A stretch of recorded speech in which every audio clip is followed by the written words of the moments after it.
Hello everyone. Welcome to UPSC Explainer 101. Today, we'll explore Rebels and the Raj from Class 12 NCERT History Theme 10. Let's dive in. What were the primary causes leading to the revolt of 1857? Answer: economic exploitation. The East India Company's policies economically drained India, leading to widespread poverty and resentment. Political and administrative policies. Annexation policies like the doctrine of lapse threatened the sovereignty of princely states. Military grievances. Discrimination against Indian soldiers in pay, promotion, and conditions of service fueled discontent within the army ranks. Socio-religious factors. The introduction of greased cartridges, believed to be made of cow and pig fat, hurt religious sentiments of Hindus and Muslims. Describe the key events and the spread of the revolt of 1857. Answer: outbreak at Meerut. The revolt began with the Indian soldiers, sepoys, in Meerut rebelling against their British officers. Spread to key regions. The rebellion spread rapidly to Delhi, Kanpur, Lucknow, and other parts of north and central India. Leadership. Figures like Bahadur Shah Zafar, Rani Lakshmi Bai, and Nana Sahib became prominent leaders of the revolt. Sieges and battles. Significant battles occurred at Delhi, Kanpur, and Lucknow, with both sides experiencing victories and defeats.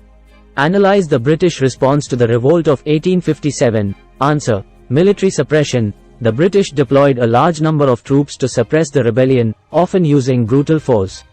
Policy changes. Post-revolt, the British government took direct control of India, abolishing the East India Company's rule.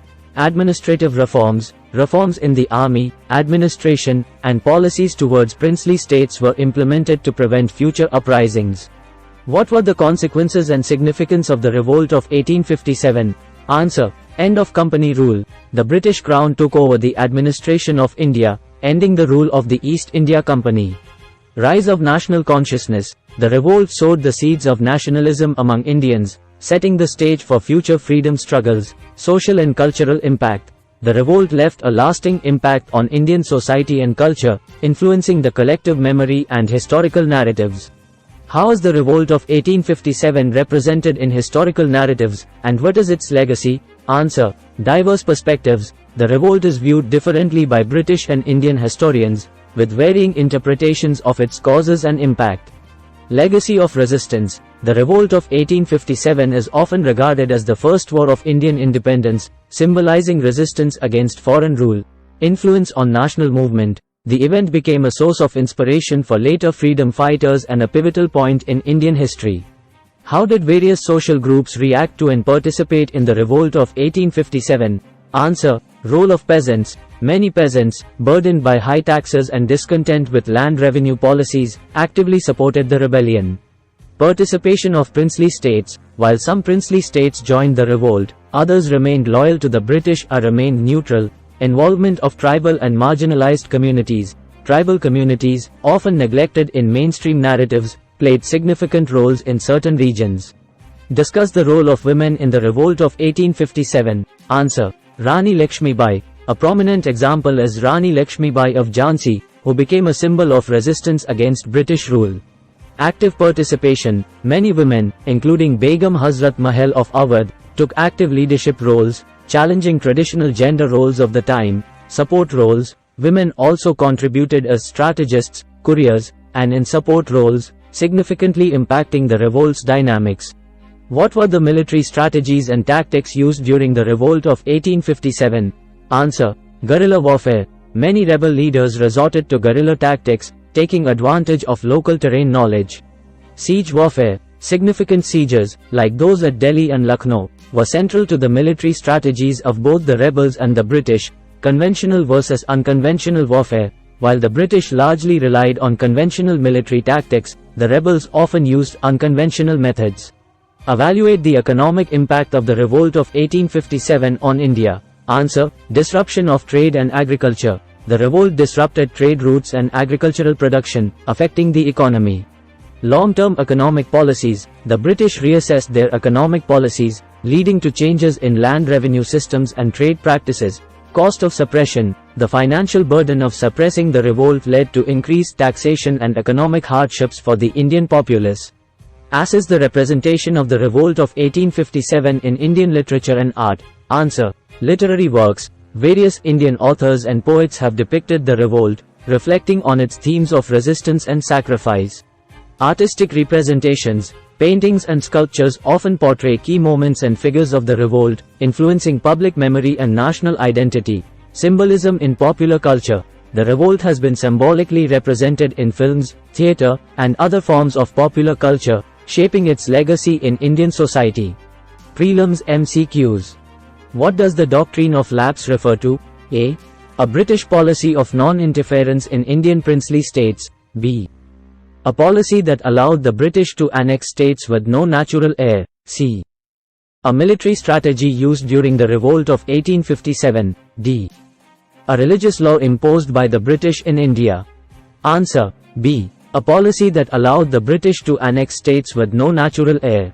The term sepoy, in the context of the revolt of 1857 refers to A. British military officers stationed in India. B. Indian soldiers employed in the British East India Company's army. C.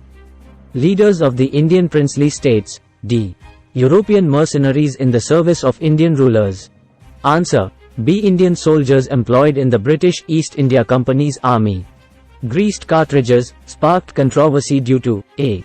Their technical inefficiency in warfare. B. The belief that they were greased with cow and pig fat. C.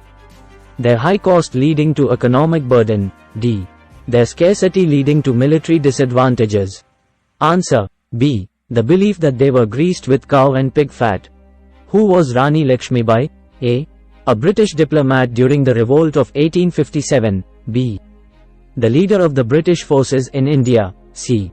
A prominent leader of the revolt of 1857 from Jhansi. D. An Indian diplomat who negotiated with the British. Answer. C. A prominent leader of the revolt of 1857 from Jhansi. The revolt of 1857 is often regarded as A. A minor military skirmish. B. The First War of Indian Independence. C. A social reform movement. D. A religious crusade against British rule. Answer. B. The First War of Indian Independence. Guerrilla warfare in the revolt of 1857 refers to A. Traditional combat techniques used by the British Army. B. Naval strategies employed by Indian forces. C. Unconventional warfare tactics used by the rebels. D. Diplomatic strategies to negotiate peace. Answer. C. Unconventional warfare tactics used by the rebels. The Siege of Lucknow was A. A diplomatic meeting between Indian and British leaders. B. A significant battle during the revolt of 1857. C. A trade embargo imposed by the British. D. A cultural movement against British education policies. Answer. B. A significant battle during the revolt of 1857. Bahadur Shah Zafar was A. The last Mughal emperor who was a figurehead during the revolt of 1857. B. A British general in the East India Company. C. The founder of the Indian National Congress. D. An economic reformer in the British administration. Answer. A. The last Mughal emperor who was a figurehead during the revolt of 1857. Meerut is significant in the context of the revolt of 1857 as A. The place where the British signed the Treaty of Peace. B. The location of the British headquarters in India. C. The city where the revolt officially began. D. The final battleground of the revolt. Answer. C. The city where the revolt officially began. Bahadur Shah Zafar played a role in the revolt of 1857 as A. The British commander who suppressed the revolt. B. The last Mughal emperor and a symbolic leader of the revolt. C. The founder of the Indian National Congress. D. A diplomat who negotiated peace with the British. Answer. B. The last Mughal emperor and a symbolic leader of the revolt. Rani Lakshmibai is best known for A. Her diplomatic efforts to end the revolt of 1857. B. Leading the revolt in the region of Jhansi. C. Writing influential poetry about the revolt. D. Serving as a British spy during the rebellion. Answer. B. Leading the revolt in the region of Jhansi. Nana Sahib was associated with the revolt of 1857 as A. A British official who tried to negotiate peace. B. The leader of the rebellion in Kanpur. C. An Indian soldier in the British Army. D. A journalist who reported on the events of the revolt. Answer. B. The leader of the rebellion in Kanpur. The siege of Lucknow was a pivotal event in A. The establishment of British rule in India. B. The Revolt of 1857. C. The formation of the Indian National Congress. D. The economic reform policies of the British. Answer: B. The Revolt of 1857. Kanpur is historically significant in the Revolt of 1857 for A. Being the site of a major British victory. B. The peaceful resolution of conflicts there. C. The intense and brutal fighting that occurred. D. The signing of a treaty between the British and Indian leaders. Answer: C. The intense and brutal fighting that occurred. The doctrine of lapse was implemented by A. Lord Dalhousie. B. Mahatma Gandhi. C. Rani Lakshmibai. D. Bahadur Shah Zafar. Answer: A. Lord Dalhousie. Awadh, Oudh, played a significant role in the revolt of 1857 due to A. its strategic location as a British naval base. B. The annexation by the British, leading to widespread dissatisfaction. C. Its neutrality throughout the revolt. D. Its role as a major trade center unaffected by the revolt. Answer: B. The annexation by the British, leading to widespread dissatisfaction. The British response to the revolt of 1857 included A.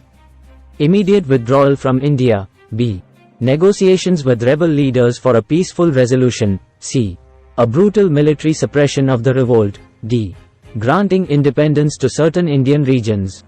Answer: C. A brutal military suppression of the revolt. Post-revolt, the governance of India was transferred from the East India Company to A. the United Nations. B. the British Crown. C. an independent Indian government. D. a coalition of European powers. Answer: B. the British Crown. The revolt of 1857 led to significant changes in British military policies, such as A. disbanding the army completely. B. increasing the number of British soldiers in proportion to Indian soldiers. C. recruiting soldiers only from specific Indian communities. D. forming an alliance with neighboring countries for military support. Answer: B. increasing the number of British soldiers in proportion to Indian soldiers. The greased cartridges that contributed to the outbreak of the revolt of 1857 were for the A. new field guns introduced by the British. B. standard issue rifles used by Indian soldiers. C. cannons used in naval warfare. D. personal firearms of British officers. Answer: B. standard issue rifles used by Indian soldiers. The annexation of Awadh, Oudh, by the British was justified on the grounds of A. its economic potential. B. alleged misgovernance by the local ruler. C. the ruler's involvement in criminal activities. D. a request by the local population for British rule. Answer: B. alleged misgovernance by the local ruler. In the aftermath of the revolt of 1857, one of the significant changes in British policy was A. complete withdrawal of economic investments from India. B. greater inclusion of Indians in the decision-making process. C. implementation of harsher tax laws on the Indian populace. D. promotion of Indian languages and cultures. Answer: B. greater inclusion of Indians in the decision-making process. The immediate trigger for the revolt of 1857 was A. the execution of a prominent Indian leader. B. the introduction of new land taxes. C. the mutiny of Indian soldiers at Meerut. D. a major famine in North India. Answer: C. the mutiny of Indian soldiers at Meerut. The revolt of 1857 can be seen as a turning point in Indian history because it A. led to significant technological advancements in India. B. marked the beginning of the Indian National Congress. C. resulted in the direct governance of India by the British Crown. D. established a fully independent Indian government. Answer: C. resulted in the direct governance of India by the British Crown. The participation of various social classes in the revolt of 1857 indicates that A. there was a unified vision for India's future among all participants. B. the revolt was limited only to military personnel. C. it was a pan-Indian uprising, cutting across class and regional lines. D. economic factors were irrelevant in the revolt. Answer: C. it was a pan-Indian uprising, cutting across class and regional lines. The use of greased cartridges and its impact on the revolt of 1857 highlights, A. The technological superiority of British weaponry, B. The cultural insensitivity of the British towards Indian religious practices, C. The lack of military training among Indian soldiers, D. The economic exploitation of Indian resources by the British. Answer, B. The cultural insensitivity of the British towards Indian religious practices. The leadership roles of figures like Rani Lakshmibai during the revolt of 1857 demonstrate, A. The limited involvement of women in historical military conflicts, B. That the revolt was primarily a feminist movement, C. The changing role of women in Indian society and resistance movements, D. The absence of male leadership in the revolt. Answer, C. The changing role of women in Indian society and resistance movements. The varied responses of princely states during the revolt of 1857 suggest, A. A unanimous support for the British by all princely states, B. Diverse political motivations and alignments among Indian rulers, C. A complete absence of political strategy among Indian rulers, D. That princely states were mostly irrelevant in the context of the revolt. Answer, B. Diverse political motivations and alignments among Indian rulers. The British policy changes after the revolt of 1857 indicate, A. A complete reversal of all their previous policies in India, B. An understanding and adaptation to Indian cultural and political realities, C. A shift towards granting complete independence to India, D. The continuation of the same policies without any modifications. Answer, B. An understanding and adaptation to Indian cultural and political realities. The legacy of the revolt of 1857 in Indian history and memory is primarily as, A. A successful military campaign by Indian forces, B. An isolated event with little impact on subsequent Indian history, C. A symbol of resistance and a precursor to the Indian freedom struggle, D. A movement that solely promoted religious agendas. Answer, C. A symbol of resistance and a precursor to the Indian freedom struggle. Thanks for watching.